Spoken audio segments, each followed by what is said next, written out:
Chapter 7 The Book of Yesterday.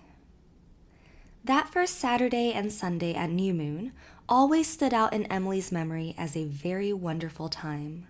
So crowded was it with new and generally delightful impressions. If it be true that we count time by heartthrobs, Emily lived 2 years in it instead of 2 days. Everything was fascinating, from the moment she came down the long polished staircase into the square hall that was filled with a soft rosy light coming through the red glass panes of the front door. Emily gazed through the panes delightedly. What a strange, fascinating red world she beheld, with a weird red sky that looked, she thought, as if it belonged to the Day of Judgment. There was a certain charm about the old house which Emily felt keenly and responded to, although she was too young to understand it. It was a house which, aforetime, had had vivid brides and mothers and wives, and the atmosphere of their loves and lives still hung around it, not yet banished by the old maidishness of the regime of Elizabeth and Laura. "Why, I'm going to love New Moon," thought Emily, quite amazed at the idea. Aunt Laura was setting the breakfast table in the kitchen, which seemed quite bright and jolly in the glow of morning sunshine. Even the black hole in the ceiling had ceased to be spookish and become only a commonplace entrance to the kitchen loft. And on the red sandstone doorstep, Saucy Sal was sitting, preening her fur as contentedly as if she had lived at New Moon all her life. Emily did not know it, but Sal had already drunk deep the delight of battle with her peers that morning, and taught the barn cats their place once and for all. Cousin Jimmy's big yellow Tom had got a fearful drubbing, and was minus several bits of his anatomy, while a stuck-up black lady cat, who fancied herself considerably, had made up her mind that if that gray and white narrow-faced interloper from goodness knew where was going to stay at New Moon, she was not. Emily gathered Sal up in her arms and kissed her joyously, to the horror of Aunt Elizabeth, who was coming across the platform from the cookhouse with a plate of sizzling bacon in her hands. "Don't ever let me see you kissing a cat again," she ordered. "Oh, all right," agreed Emily cheerfully. "I'll only kiss her when you don't see me after this." "I don't want any of your pertness, miss. You're not to kiss cats at all." "But, Aunt Elizabeth, I didn't kiss her on her mouth, of course. I just kissed her between her ears. It's nice. Won't you just try it for once and see for yourself?" "That will do, Emily. You have said quite enough." And Aunt Elizabeth sailed on into the kitchen majestically, leaving Emily momentarily wretched. She felt that she had offended Aunt Elizabeth, and she hadn't the least notion why or how. But the scene before her was too interesting to worry long over Aunt Elizabeth. Delicious smells were coming from the cookhouse, a little slant-roofed building at the corner where the big cooking stove was placed in summer. It was thickly overgrown with hop vines, as most of the New Moon buildings were.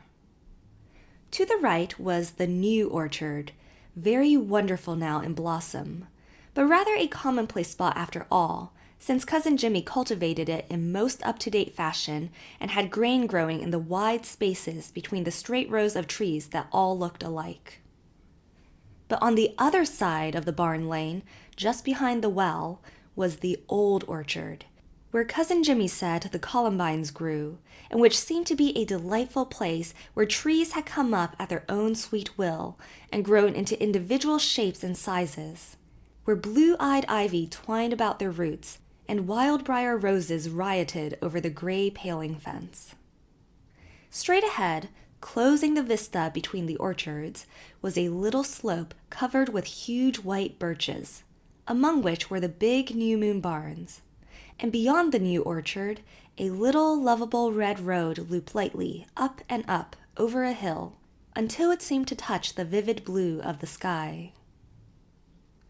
Cousin Jimmy came down from the barns, carrying brimming pails of milk, and Emily ran with him to the dairy behind the cookhouse. Such a delightful spot she had never seen or imagined. It was a snow-white little building in a clump of tall balm of gileads. Its gray roof was dotted over with cushions of moss like fat green velvet mice. You went down 6 sandstone steps with ferns crowding about them, and opened a white door with a glass panel in it, and went down 3 more steps. And then you were in a clean, earthy-smelling, damp, cool place, with an earthen floor and windows screened by the delicate emerald of young hop vines, and broad wooden shelves all around, whereon stood wide, shallow pans of glossy brown ware, full of milk coated over with cream so rich that it was positively yellow. Aunt Laura was waiting for them, and she strained the milk into empty pans and then skimmed some of the full ones. Emily thought skimming was a lovely occupation and longed to try her hand at it. She also longed to sit right down and write a description of that dear dairy. But alas, there was no account book. Still, she could write it in her head. She squatted down on a little 3-legged stool in a dim corner and proceeded to do it, sitting so still that Jimmy and Laura forgot her and went away, and later had to hunt for her a quarter of an hour. This delayed breakfast and made Aunt Elizabeth very cross. But Emily had found just the right sentence to define the clear yet dim green light that filled the dairy, and was so happy over it that she didn't mind Aunt Elizabeth's black looks a bit. After breakfast, Aunt Elizabeth informed Emily that henceforth it would be one of her duties to drive the cows to pasture every morning. Jimmy has no hired man just now, and it will save him a few minutes. And don't be afraid, added Aunt Laura. The cows know the way so well they'll go of themselves. You only have to follow and shut the gates. I'm not afraid, said Emily. But she was. She knew nothing about cows. Still, she was determined that the Murrays should not suspect a star was scared. So, her heart beating like a trip hammer, she sallied valiantly forth and found that what Aunt Laura had said was true, and cows were not such ferocious animals after all. They went gravely on ahead, and she had only to follow, through the old orchard and then through the scrub maple growth beyond, along a twisted ferny path where the wind woman was purring and peeping around the maple clumps. Emily loitered by the pasture gate until her eager eyes had taken in all the geography of the landscape. The old pasture ran before her in a succession of little green bosoms right down to the famous Blair Water, an almost perfectly round pond with grassy, sloping, treeless margins. Beyond it was the Blair Water Valley, filled with homesteads, and further out the great sweep of the white-capped Gulf. It seemed to Emily's eyes a charming land of green shadows and blue waters. Down in one corner of the pasture, walled off by an old stone dike, was the little private graveyard where the dead and gone Murrays were buried. Emily wanted to go and explore it, but was afraid to trust herself in the pasture. I'll go as soon as I get better acquainted with the cows, she resolved. Off to the right, on the crest of a steep little hill, covered with young birches and firs, was a house that puzzled and intrigued Emily. It was gray and weather-worn, but it didn't look old. It had never been finished. The roof was shingled, but the sides were not, and the windows were boarded over. Why had it never been finished? And it was meant to be such a pretty little house, a house you could love, a house where there would be nice chairs and cozy fires and bookcases and lovely fat purry cats and unexpected corners. Then and there she named it the Disappointed House, and many an hour thereafter did she spend finishing that house, furnishing it as it should be finished, and inventing the proper people and animals to live in it. To the left of the pasture field was another house of quite a different type. A big old house tangled all over with vines, flat-roofed, with mansard windows, and a general air of indifference and neglect about it. A large untidy lawn, overgrown with unpruned shrubs and trees, straggled right down to the pond, where enormous willows drooped over the water. Emily decided that she would ask Cousin Jimmy about these houses when she got a good chance. She felt that, before she went back, she must slip along the pasture fence and explore a certain path which she saw entering the grove of spruce and maple further down. She did, and found that it led straight into fairyland, along the bank of a wide, lovely brook, a wild, dear little path with lady ferns beckoning and blowing along it, the shyest of elfin June bells under the firs, and little whims of loveliness at every curve. She breathed in the tang of fir balsam, and saw the shimmer of gossamers high up in the boughs, and everywhere the frolic of elfin lights and shadows. Here and there the young maple branches interlaced as if to make a screen for dryad faces. Emily knew all about dryads thanks to her father. And the great sheets of moss under the trees were meet for Titania's couch. "This is one of the places where dreams grow," said Emily happily. She wished the path might go on forever, but presently it veered away from the brook, and when she had scrambled over a mossy old board fence, she found herself in the front garden of New Moon, where Cousin Jimmy was pruning some spirea bushes. "Oh, Cousin Jimmy, I've found the dearest little road," said Emily breathlessly. "Coming up through Lofty John's bush?" "Isn't it our bush?" asked Emily, rather disappointed. "No, but it ought to be. 50 years ago, Uncle Archibald sold that jog of land to Lofty John's father, old Mike Sullivan. He built a little house down near the pond and lived there till he quarreled with Uncle Archibald, which wasn't long, of course. Then he moved his house across the road, and Lofty John lives there now.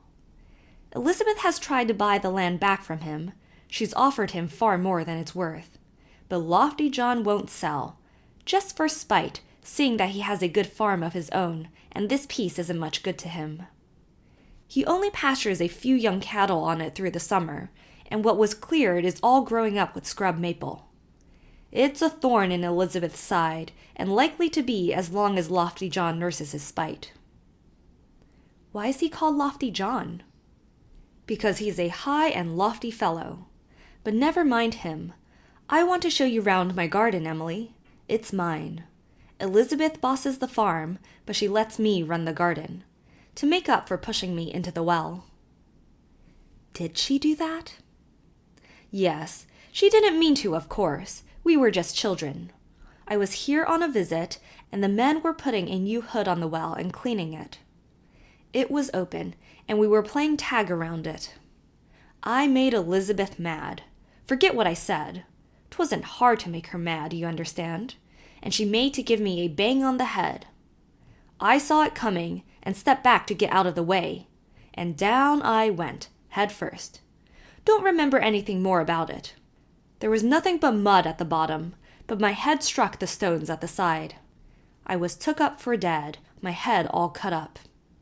Poor Elizabeth was—" Cousin Jimmy shook his head, as if to intimate that it was impossible to describe how or what poor Elizabeth was. "I got about after a while, though, pretty near as good as new. Folks say I've never been quite right since, but they only say that because I'm a poet, and because nothing ever worries me. Poets are so scarce in Blairwater, folks don't understand them, and most people worry so much they think you're not right if you don't worry." "Won't you recite some of your poetry to me, Cousin Jimmy?" asked Emily eagerly. "When the spirit moves me, I will. It's no use to ask me when the spirit don't move me." "But how am I to know when the spirit moves you, Cousin Jimmy?" "I'll begin of my own accord to recite my compositions. But I'll tell you this, the spirit generally moves me when I'm boiling the pig's potatoes in the fall. Remember that and be around." "Why don't you write your poetry down?" "Paper's too scarce at New Moon. Elizabeth has some pet economies, and writing paper of any kind is one of them." "But haven't you any money of your own, Cousin Jimmy?" "Oh, Elizabeth pays me good wages, but she puts all my money in the bank and just doles out a few dollars to me once in a while. She says I'm not fit to be trusted with money." When I came here to work for her, she paid me my wages at the end of the month, and I started for Shrewsbury to put it in the bank. Met a tramp on the road, a poor forlorn creature without a cent. I gave him the money. Why not? I had a good home and a steady job and clothes enough to do me for years. I suppose it was the foolishest thing I ever did, and the nicest. But Elizabeth never got over it. She's managed my money ever since. But come you now, and I'll show you my garden before I have to go and sow turnips. The garden was a beautiful place, well worthy Cousin Jimmy's pride. It seemed like a garden where no frost could wither or rough wind blow. A garden remembering 100 vanished summers. There was a high hedge of clipped spruce all around it, spaced at intervals by tall Lombardies. The north side was closed in by a thick grove of spruce, against which a long row of peonies grew, their great red blossoms splendid against its darkness. One big spruce grew in the center of the garden, and underneath it was a stone bench made of flat shore stones worn smooth by the long polish of wind and water. In the southeast corner was an enormous clump of lilacs, trimmed into the semblance of one large drooping-boughed tree, gloried over with purple. An old summer house covered with vines filled the southwest corner, and in the northwest corner there was a sundial of gray stone, placed just where the broad red walk that was bordered with striped grass, and picked out with pink conchs, ran off into lofty John's bush. Emily had never seen a sundial before, and hung over it enraptured. "Your great-great-grandfather, Hugh Murray, had that brought out from the old country," said Cousin Jimmy. "There isn't as fine a one in the Maritime Provinces. And Uncle George Murray brought those conchs from the Indies. He was a sea captain." Emily looked about her with delight. The garden was lovely, and the house quite splendid to her childish eyes. It had a big front porch with Grecian columns. These were thought very elegant in Blairwater, and went far to justify the Murray pride. A schoolmaster had said they gave the house a classical air. To be sure, the classical effect was just now rather smothered in hop vines that rioted over the whole porch, and hung in pale green festoons above the rows of potted scarlet geraniums that flanked the steps. Emily's heart swelled with pride. "It's a noble house," she said. "And what about my garden?" demanded Cousin Jimmy jealously. "It's fit for a queen," said Emily, gravely and sincerely. Cousin Jimmy nodded, well pleased, and then a strange sound crept into his voice and an odd look into his eyes. "There is a spell woven round this garden. The blight shall spare it, and the green worm pass it by. Drought dares not invade it, and the rain comes here gently." Emily took an involuntary step backward. She almost felt like running away. But now Cousin Jimmy was himself again. "Isn't this grass about the sundial like green velvet?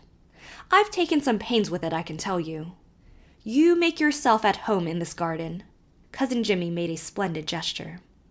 "I confer the freedom of it upon you.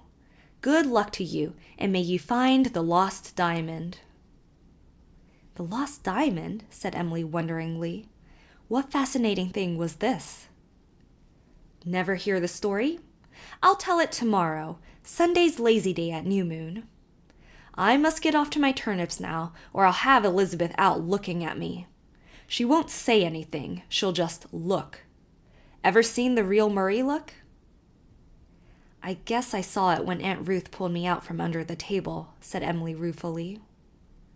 No, that was the Ruth Dutton look. Spite and malice and all uncharitableness. I hate Ruth Dutton. She laughs at my poetry, not that she ever hears any of it. The spirit never moves when Ruth is around. Dunno where they got her. Elizabeth is a crank, but she's sound as a nut, and Laura's a saint. But Ruth's worm-eaten. As for the Murray look, you'll know it when you see it. It's as well known as the Murray Pride. We're a darn queer lot, but we're the finest people ever happened. I'll tell you all about us tomorrow." Cousin Jimmy kept his promise while the aunts were away at church. It had been decided in family conclave that Emily was not to go to church that day. "She has nothing suitable to wear," said Aunt Elizabeth. "By next Sunday we will have her white dress ready." Emily was disappointed that she was not to go to church. She had always found church very interesting on the rare occasions when she got there. It had been too far at Maywood for her father to walk, but sometimes Ellen Green's brother had taken her and Ellen. "Do you think, Aunt Elizabeth," she said wistfully, "that God would be much offended if I wore my black dress to church? Of course it's cheap. I think Ellen Green paid for it herself, but it covers me all up." "Little girls who do not understand things should hold their tongues," said Aunt Elizabeth. "I do not choose that Blairwater people should see my niece in such a dress as that wretched black merino. And if Ellen Green paid for it, we must repay her. You should have told us that before we came away from Maywood. No, you are not going to church today. You can wear the black dress to school tomorrow. We can cover it up with an apron." Emily resigned herself with a sigh of disappointment to staying home, but it was very pleasant after all. Cousin Jimmy took her for a walk to the pond, showed her the graveyard, and opened the book of yesterday for her. "Why are all the Murrays buried here?" asked Emily. "Is it really because they are too good to be buried with common people?" "No, no, Pussy. We don't carry our pride as far as that. When old Hugh Murray settled at New Moon, there was nothing much but woods for miles, and no graveyards nearer than Charlottetown. That's why the old Murrays were buried here. And later on we kept it up because we wanted to lie with our own, here on the green, green banks of the old Blairwater." "That sounds like a line out of a poem, Cousin Jimmy," said Emily. "So it is, out of one of my poems." "I kind of like the idea of a exclusive burying ground like this," said Emily decidedly, looking around her approvingly at the velvet grass sloping down to the fairy blue pond, the neat walks, the well-kept graves. Cousin Jimmy chuckled. "And yet they say you ain't a Murray," he said. "Murray and bird and star, and a dash of Shipley to boot, or Cousin Jimmy Murray is much mistaken." "Shipley?" "Yes, Hugh Murray's wife, your great-great-grandmother, was a Shipley, an Englishwoman. Ever hear of how the Murrays came to New Moon?" "No." "They were bound for Quebec. Hadn't any notion of coming to PEI. They had a long, rough voyage, and water got scarce, so the captain of the New Moon put in here to get some. Mary Murray had nearly died of seasickness coming out, never seemed to get her sea legs.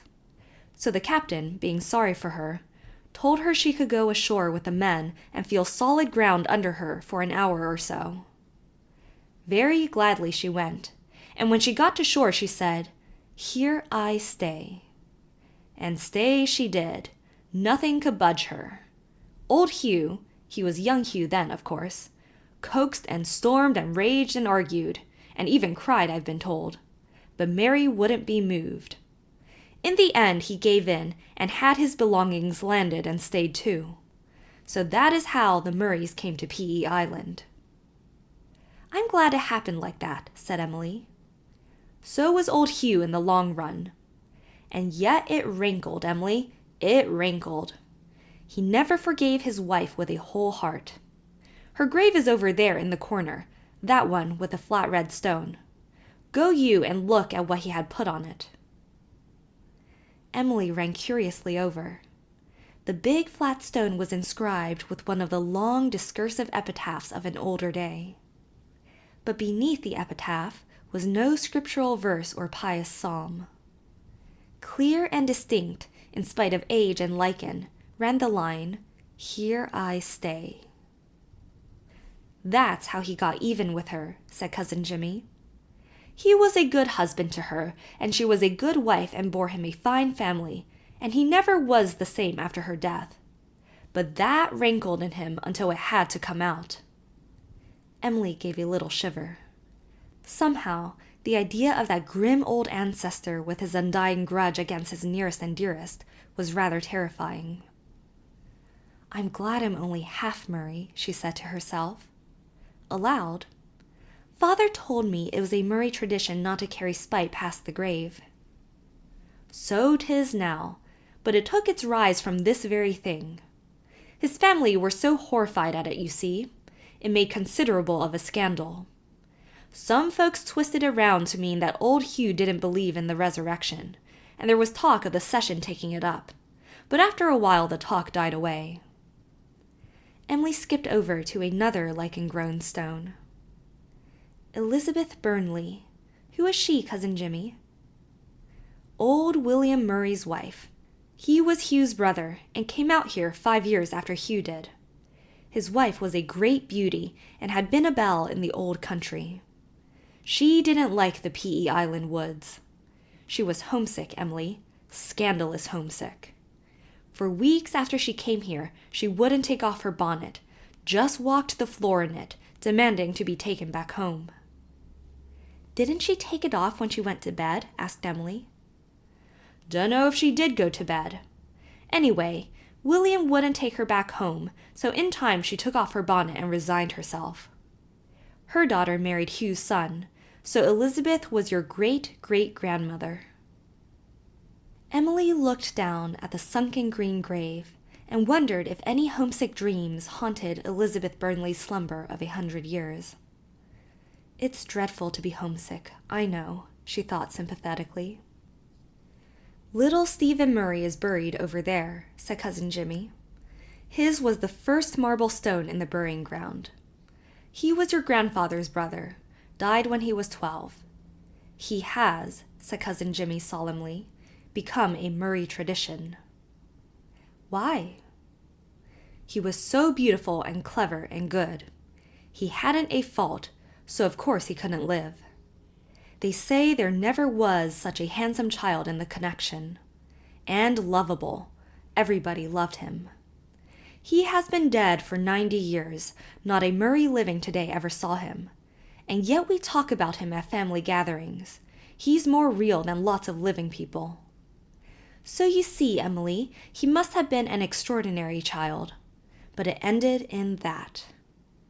Cousin Jimmy waved his hand towards the grassy grave and the white prim headstone. "I wonder," thought Emily, "if anyone will remember me 90 years after I'm dead." "This old yard is nearly full," reflected Cousin Jimmy.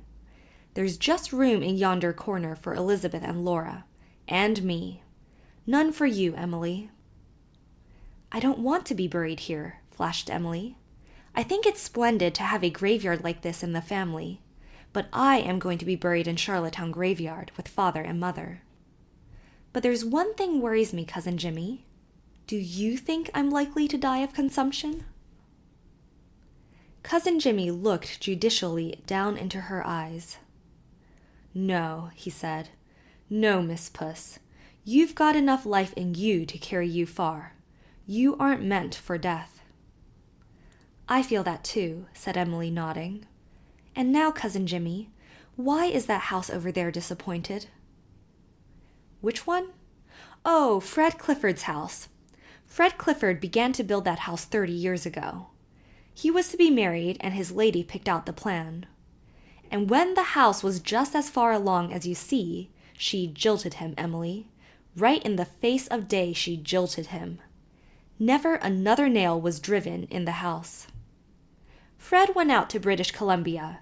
He's living there yet, married and happy. But he won't sell that lot to anyone, so I reckon he feels the sting yet." "I'm so sorry for that house. I wish it had been finished. It wants to be. Even yet it wants to be." "Well, I reckon it never will. Fred had a bit of Shipley in him too, you see. One of old Hugh's girls was his grandmother. And Dr. Burnley up there in the big gray house has more than a bit." "Is he a relation of ours too, Cousin Jimmy?" 42nd cousin. Way back he had a cousin of Mary Shipley's for a great something.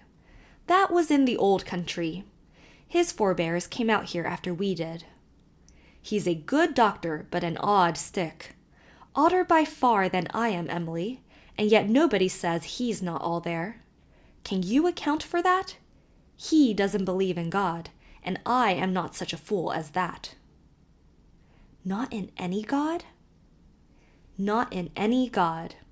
He's an infidel, Emily, and he's bringing his little girl up the same way, which I think is a shame, Emily, said Cousin Jimmy confidentially. Doesn't her mother teach her things? Her mother is dead, answered Cousin Jimmy, with a little odd hesitation. Dead these 10 years, he added in a firmer tone. Ilsa Burnley is a great girl, hair like daffodils and eyes like yellow diamonds. Oh, Cousin Jimmy, you promised you'd tell me about the lost diamond, cried Emily eagerly. To be sure, to be sure. Well, it's there, somewhere in or about the old summer house, Emily. 50 years ago, Edward Murray and his wife came here from Kingsport for a visit. A great lady she was, and wearing silks and diamonds like a queen, though no beauty. She had a ring on with a stone in it that cost 200 pounds, Emily. That was a big lot of money to be wearing on one wee woman finger, wasn't it? It sparkled on her white hand as she held her dress going up the steps of the summer house. But when she came down the steps, it was gone. And was it never found? Asked Emily breathlessly. Never, and for no lack of searching. Edward Murray wanted to have the house pulled down, but Uncle Archibald wouldn't hear of it, because he had built it for his bride. The two brothers quarreled over it, and were never good friends again. Everybody in the connection has taken a spell hunting for the diamond. Most folks think it fell out of the summer house among the flowers or shrubs. But I know better, Emily. I know Miriam Murray's diamond is somewhere about that old house yet. On moonlit nights, Emily, I've seen it glinting and beckoning, but never in the same place. And when you go to it, it's gone, and you see it laughing at you from somewhere else. Again, there was that eerie, indefinable something in Cousin Jimmy's voice or look that gave Emily a sudden crinkly feeling in her spine. But she loved the way he talked to her as if she were grown up, and she loved the beautiful land around her. And, in spite of the ache for her father and the house in the hollow, which persisted all the time and hurt her so much at night that her pillow was wet with secret tears, she was beginning to be a little glad again in sunset and birdsong and early white stars, in moonlit nights and singing winds. She knew life was going to be wonderful here, wonderful and interesting. What with outdoor cookhouses and cream-girdled dairies and pond paths and sundials, and lost diamonds and disappointed houses, and men who didn't believe in any god, not even Ellen Green's God. Emily hoped she would soon see Dr. Burnley. She was very curious to see what an infidel looked like, and she had already made up her mind that she would find the lost diamond.